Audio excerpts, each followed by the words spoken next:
আমার কথা শুনবার জন্য আপনাদের স্বাগত জানাই। বাংলাদেশ ভারত উত্তেজনা তুঙ্গে, এবং এই উত্তেজনা কোনো অবস্থাতেই কাঙ্ক্ষিত নয়, না বাংলাদেশের জন্যে, আমি মনে করি না ভারতের জন্যে। সমস্যাটা যেখানে দাঁড়িয়েছে, সম্পর্কের টানাপোড়েন বাংলাদেশের জন্মের পর থেকেই আছে। আবার এই কথাও সত্য যে বাংলাদেশের মুক্তি সংগ্রামে, মুক্তিযুদ্ধে বিশেষ করে ভারত সহায়তা দিয়েছে। তার আবার দুটো দিক আছে, একটা মানবিক দিক। বাংলাদেশ নিঃসন্দেহে তার জন্যে কৃতজ্ঞ ভারতীয়দের কাছে, বিশেষ করে তৎকালীন ভারতীয় নেতৃত্বের কাছে। ভারতীয় সৈন্যদের রক্ত বাংলাদেশের স্বাধীনতা সংগ্রামে ঝরেছে, অর্থাৎ মুক্তিযুদ্ধে ঝরেছে। আবার এর একটা অন্য দিকও আছে, সেটা হচ্ছে স্ট্র্যাটেজিক দিক। ভারত বাংলাদেশে সহায়তা করেছে তার নিজের স্বার্থেও, কারণ ভারত চেয়েছে পাকিস্তানটা দ্বিখণ্ডিত হলে তার জন্য সুবিধা হয়। কাজের দুটো দিকে আছে, কিন্তু একটা দিকের কারণে আরেকটা দিককে আমরা অস্বীকার করতে পারি না। আবার একই সঙ্গে এটাও ঠিক যে ভারত সেই সময় সহযোগিতা করেছে বলে চিরকাল তাদের আজ্ঞাবহ হয়ে বাংলাদেশকে থাকতে হবে, সেটাও কাঙ্ক্ষিত নয়। বাংলাদেশের স্বাধীন দেশ, সার্বভৌম দেশ, আমরা সমমর্যাদা নিয়ে বাঁচতে চাই, বন্ধুত্বপূর্ণ সম্পর্কের মধ্যে দিয়ে পাশাপাশি থাকতে চাই। আপনি সবাইকে অস্বীকার করতে পারেন, প্রতিবেশীকে অস্বীকার করা যায় না। ভারত অনেক দিক থেকে বড়, বাংলাদেশ ছোট, কিন্তু একেবারে শক্তিহীন নয়, এটাও মাথায় রাখতে হবে। সমস্যাটা যেখানে দাঁড়িয়েছে, যে সম্পর্ক ওঠানামার মধ্য দিয়ে গেছে বিভিন্ন সময়ে। আমি মনে করি 2007-এর পর থেকে, 7-8-এর পর থেকে 13 পর্যন্ত সম্পর্কটা উত্থানের একটা দিক ছিল, সব দিক থেকে, সব বিবেচনা থেকে। কিন্তু 14-এর পরে সম্পর্কটা, মানুষের সম্পর্কটা ক্রমাবনতি ঘটে। এর একটা বড় কারণ, বাংলাদেশের জনগণ মনে করে যে একটা অগণতান্ত্রিক শক্তিকে বাংলাদেশে ক্ষমতায় রাখতে ভারত সহযোগিতা করেছে। আওয়ামী লীগকে, একটা বিনা ভোটের সরকারকে ভারত বছরের পর বছর সমর্থন দিয়ে গেছে। এবং বাংলাদেশের দিক থেকে এটাকে স্বামী স্ত্রীর সম্পর্ক বলা হয়েছে, এটা বন্ধুত্বের রোল মডেল বলা হয়েছে। শেখ হাসিনা নিজেই বলেছিলেন, তৎকালীন প্রধানমন্ত্রী, যে ভারতকে আমি এত কিছু দিয়েছি, তারা চিরকাল মনে রাখবে, আমি তার বিনিময়ে কিছুই চাই না। আরও কাজকর্ম নিয়ে নানা রকমের প্রশ্ন বিভিন্ন মহল থেকে তোলা হয়েছে। বর্ডার কিলিং, পানির সমস্যার, পানির হিস্যা, কিংবা ট্রেডের ক্ষেত্রে যে গ্যাপ, এগুলো সমস্যার মধ্যে সবসময় থাকে, সব প্রতিবেশীদের মধ্যেই থাকে। এগুলো বাংলাদেশের ক্ষেত্রে একটু বেশি হয়েছে, এবং সবচেয়ে বড় সমস্যাটা হচ্ছে মানুষের অধিকারকে ভারত সমর্থন করে। ভারত বিশ্বের একটা অন্যতম বড় গণতান্ত্রিক দেশ হিসেবে নিজেদের দাবি করে, কিন্তু বাংলাদেশের গণতান্ত্রিক প্রক্রিয়াকে শক্তিশালী সহায়তা করবার জন্য তার কোনো ভূমিকা দেখা যায়নি। এখানেই মানুষের আসলে ক্ষোভটা। যা গেছে তা গেছে। আওয়ামী লীগ বাংলাদেশের গণ-অভ্যুত্থানের মধ্য দিয়ে বিদায় নিয়েছে, শেখ হাসিনার পতন হয়েছে, তিনি পালিয়ে গেছেন, পালিয়ে গিয়ে শেষ পর্যন্ত ভারতে আশ্রয় নিয়েছেন। সেটাও বাংলাদেশের মানুষ খুব একটা ভালোভাবে নেয়নি, কিন্তু ভারত নিজেও একটা স্বাধীন সার্বভৌম দেশ, তার সিদ্ধান্ত তার। সমস্যাটা যেটা হয়েছে সেটা হচ্ছে যে এই যে পরিবর্তনটা হলো বাংলাদেশে 5ই অগাস্ট বা 36শে জুলাই, ভারত সেটাকে অ্যাকসেপ্ট করতে পারছে না। ভারত একটা ম্যাচিউরড কান্ট্রি, বড় কান্ট্রি, তা আমরা মনে করি যে পলিটিক্যালি, ডিপ্লোম্যাটিক্যালি ভারত অনেক ম্যাচিউরড। বিশ্ব পরিসরে সে নেতৃত্বের জায়গায় যেতে চায়, কিন্তু তার আঞ্চলিক নেতৃত্বের জন্য যেটা দরকার, সেখানে ভারতের কিছু কিছু ঘাটতি দেখা যাচ্ছে, এবং অনেকটা আবেগ নির্ভর মনে হচ্ছে। চুক্তির চাইতে আবেগটাই তাদের কাছে প্রধান হয়ে দাঁড়িয়েছে, এবং তার একটা কুফল কিন্তু আমরা দেখতে পাচ্ছি। এই যে অ্যাকসেপ্ট করতে না পেরে ভারতের দিক থেকে, বিশেষ করে ভারতীয় মিডিয়া এবং ভারতীয় নেতৃত্বের একটা বড় অংশ, এটা কোনো বিশেষ দল বললে এখন আর বলা যাবে না, সবাই মিলেই যে আচরণটা করছে, সেটা বিভক্তিটা বাড়াবে। এবং আচরণের একটা প্রতিক্রিয়া, সেটা হয়তো কোনো কোনো ক্ষেত্রে কারো কারো কাছ থেকে শোভনও নয়, সেটাও বাংলাদেশের দিক থেকে হচ্ছে, এবং সেটা বাংলাদেশের জনগণের বহিঃপ্রকাশ যেমন একটা আছে ক্ষোভের, অন্যদিকে আছে এখানে কিছু মানুষ আছে ভারতীয় এই প্রভোকেশনে বা তাদের এই ফাঁদে পা দেওয়ার জন্য তৈরি, বা তারাও এক ধরনের উগ্রতা, উস্কানি ছড়াচ্ছে।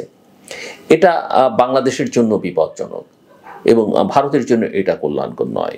সো আমি যেটা দেখি যে 5ই আগস্ট ছাত্র জনতার অভ্যুত্থানের মধ্য দিয়ে আওয়ামী সরকারের পতন এবং শেখ হাসিনার ভারতে পলায়নের পর বাংলাদেশ এবং ভারতের মধ্যে সম্পর্কে এক ধরনের টানাপোড়েন বললে ভুল বলা হবে।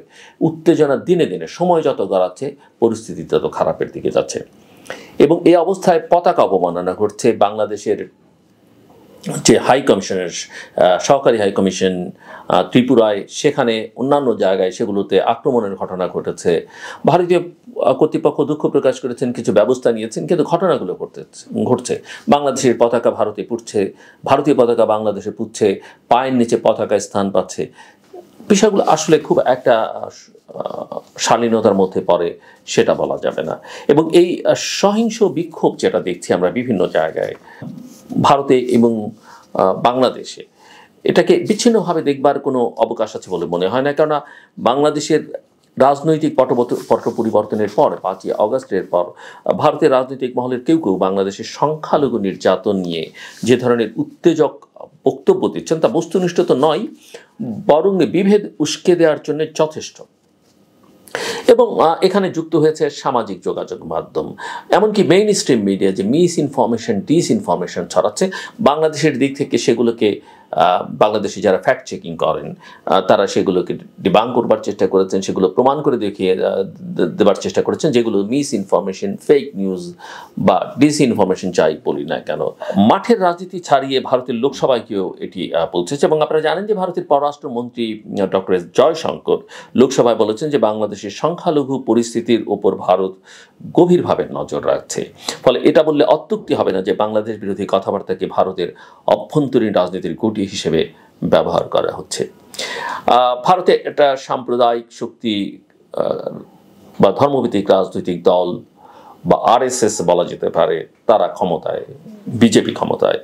এবং বাংলাদেশে যদি একটা উগ্র ধর্মান্ধতার বহিঃপ্রকাশ ঘটে, বিজেপির জন্য এই রাজনীতিটা করতে সুবিধা হয়, সেটা আমরা সবাই কম বেশি বুঝি। কিন্তু সেটা বাংলাদেশের দিক থেকে, বাংলাদেশের একটা চেহারা আছে, মুসলিম জনসংখ্যা অধ্যুষিত বাংলাদেশ, কিন্তু তারপরও একটা তার লিবারেল চেহারা আছে, ডেমোক্রেটিক চেহারা আছে। আমরা সেই চেহারাটা কোনো রাজনৈতিক নেতৃত্ব কখনো কখনো খর্ব করবার চেষ্টা করেছেন, কিন্তু বাংলাদেশের সাধারণ মানুষ আমরা কখনোই সেটা চাই না। এবং উদ্বেগের যে জায়গা, যে ভারতের অনেক সংবাদ মাধ্যম এই বিষয়গুলো আমলে নিচ্ছে না। আমরা প্রফেসর মোহাম্মদ ইউনূস বলেছেন ভারতীয়দের বাংলাদেশে এসে দেখে যেতে যে আসলে কী হয়।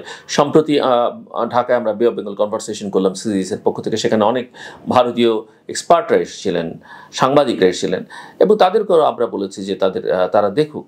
এবং তারা অনেকের সঙ্গে কথা বলেছেন, পরিস্থিতি যতটা খারাপ বলে প্রচার করা হচ্ছে আসলে ততটা খারাপ নয়। ঘটনা কিছু ঘটেনি সে কথা বলা যাবে না, কিছু ঘটেছে, কেউ সুযোগ নিয়েছেন, এবং কোনো ক্ষেত্রে বিষয়টা আসলে রাজনৈতিক, বিষয়টা ধর্মীয় নয়, সেটাও বিবেচনার বিষয়। কিন্তু ভারতীয় কিছু সংবাদপত্র, কিছু টেলিভিশন এমনভাবে বাংলাদেশ বিরোধী একটা প্রোপাগান্ডা যুদ্ধে নেমেছে, সেটা খুবই বিপজ্জনক এবং খুবই কষ্টদায়কও আমি বলবো। সামাজিক যোগাযোগ মাধ্যমও সয়লাভ হয়েছে অপতথ্য এবং গুজবে। সো আমি মনে করি যে এ ধরনের উস্কানিমূলক কর্মকাণ্ডের প্রভাব বহুমুখী। যদিও ভারতীয় হাইকমিশনার বাংলাদেশে তিনি আমাদের কনভারসেশনে বলেছেন, এবং এরপরে তাকে পররাষ্ট্র দপ্তরে যখন ডাকা হচ্ছিল সেখানে তিনি বলেছেন আমাদের সম্পর্কটা দুদেশের বহুমুখী, কোনো একটা বিশেষ দিকে তাকিয়ে এই সম্পর্কটা নির্ধারণ করা যাবে না, এবং সম্পর্কের কোনো ক্ষেত্রে উন্নতিও হচ্ছে, সেটাও মাথায় রাখতে হবে। তো আমি মনে করি যে এই বহুমুখী এই সম্পর্কটাকে কীভাবে এগিয়ে নিয়ে যাওয়া যায় তার জন্য এনগেজমেন্টটা বাড়ানো দরকার, এবং এই দুই দেশের বহুমাত্রিক এবং বহুমুখী সম্পর্ক যেন একটা স্থায়ী তিক্ততায় সৃষ্টি না হয় সেদিকে, এবং এক ধরনের সামাজিক অস্থিরতা যেন না তৈরি করে, সেটাও আমাদের মাথায় রাখতে হবে। সো 5 আগস্টের পর ভারতের সঙ্গে সম্পর্কের টানাপোড়েনের কারণ হচ্ছে, আমি যেটা শুরুতেই বলেছি, যে বাংলাদেশের যে রাজনৈতিক পরিবর্তন সেটা ভারত মেনে নিতে পারছে না। ফলে দুই দেশের সম্পর্কে যে টানাপোড়েন তৈরি হয়েছে, সেখান থেকে উত্তরণের জন্য 5 আগস্টের আগের বাংলাদেশ আর 5 আগস্টের পরের বাংলাদেশ যে এক নয়, শেখ হাসিনার বাংলাদেশ আর শেখ হাসিনার উত্তর বাংলাদেশ যে এক নয়, সেটা ভারতের নীতি নির্ধারকদের সবার আগে এই বাস্তবতাটা মানতে হবে, বুঝতে হবে। এবং ভারতেই যেখানে সংখ্যালঘুরা নানাভাবে নির্যাতনের শিকার হচ্ছে, তাদের অধিকার ক্ষুণ্ণ হচ্ছে, সেখানে বাংলাদেশের অভ্যন্তরীণ বাস্তবতা নিয়ে অতি উৎসাহী কথা বলাটা কূটনৈতিক শিষ্টাচার পরিবর্তন। বাংলাদেশের দিক থেকে কিন্তু ভারতে যে কোনো দেশের মানুষ যে কোনো দেশে মানবাধিকার লঙ্ঘন হলে কথা বলতে পারে, বাংলাদেশ হলে ভারতীয়রা সেটা বলতে পারে না, আমি বলবো না যে সেটা বলতে পারে না, বাংলাদেশিরাও বলতে পারে। কিন্তু সেটা রাষ্ট্রের সম্পর্কের ক্ষেত্রে, দুই দেশের সম্পর্ক বিনষ্টের ক্ষেত্রে কী ভূমিকা রাখছে সেটা একটা গুরুত্বপূর্ণ বিষয়। জনগণ কীভাবে নিচ্ছে সেটা আরেকটা বিষয়। এই বিষয়গুলো তাদের মাথায় আছে কিনা, এবং কতটা বলতে পারে, কতটা বলছি আমরা, বাংলাদেশ কি সেভাবে বলছে? বাংলাদেশের সরকার কি কখনো এটা বলেছে? বাংলাদেশের মানবাধিকার সংগঠনগুলো কি সেই ভারতীয় ইস্যু নিয়ে কখনো সোচ্চার হয়েছে? আমি মনে করি সেরকম হয়নি। কাজেই পাল্টা দিক থেকে দেখলে যেটা হচ্ছে সেটা খুব একটা কাঙ্ক্ষিত নয়। সো আমি যেটা বলবো যে বাংলাদেশ ভারতের সম্পর্ক শুধু ঐতিহাসিক এবং অর্থনৈতিক দিক থেকে গুরুত্বপূর্ণ নয়, কৌশলগত দিক থেকেও অত্যন্ত অত্যন্ত তাৎপর্যপূর্ণ এবং পরিবর্তিত যে বাস্তবতা এবং প্রয়োজনীয়তার আলোকে দুই দেশের মধ্যে যে সমস্যাটা তৈরি হয়েছে কূটনৈতিকভাবেই তার সমাধান করতে হবে এবং পিপল টু পিপল এনগেজমেন্টটা বাড়াতে হবে। রাজনৈতিক নেতাদের উস্কানিমূলক বক্তব্য এবং সংবাদ পরিবেশনের গণমাধ্যমের অতিরঞ্জনকে সমস্যাকে আরও বাড়িয়ে তুলবে। সামাজিক যোগাযোগ মাধ্যমগুলোতে যা কিছু হচ্ছে সেই বিষয়ে আমাদের অনেক বেশি সতর্ক থাকতে হবে, দুদিক থেকেই থাকতে হবে। আমরা আমাদের প্রত্যেকটা ন্যায্য হিসা আদায় করতে চাই, আমরা একটা উইন উইন সিচুয়েশনের মধ্যে থাকতে চাই, কিন্তু স্থায়ী তিক্ততার মধ্যে যাওয়া দুদেশের কারোর জন্যই কল্যাণকর হবে না। আমার কথা শুনবার জন্য অসংখ্য ধন্যবাদ। আপনাদের সবার জন্য শুভকামনা।